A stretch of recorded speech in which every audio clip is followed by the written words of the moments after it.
Jadi judulnya di sini.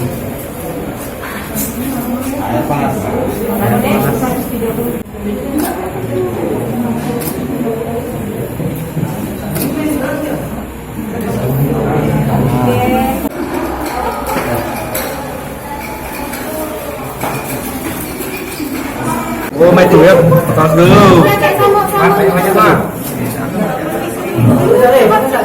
Harus selesai divaksin ya Pak? Ya, alhamdulillah saya dapat giliran setelah Pak Adipati beberapa lalu untuk divaksin yang pertama sebagai bentuk sertaan kami sebagai kepala daerah beberapa pusat untuk menangani COVID-19 yang ada di Indonesia. Insya Allah mudah-mudahan ini dapat kendala dan menjadi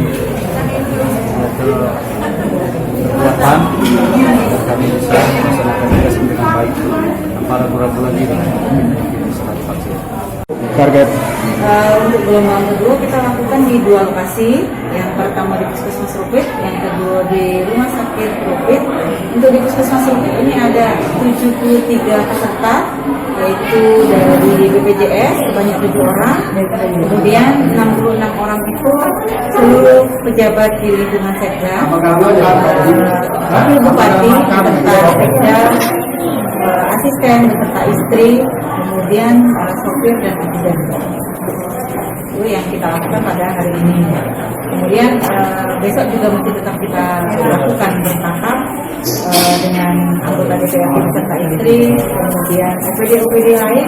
Kami mulai melaksanakan roadshow, jadi jemput bola karena untuk mempercepat cakupan pelayanan vaksin untuk COVID. Itu saja.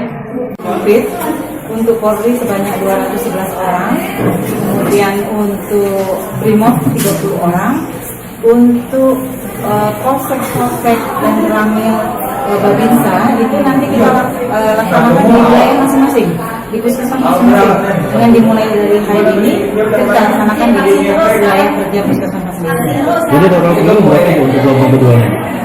Vaksinasi tahap 2 ini ada kuota 1.200 orang.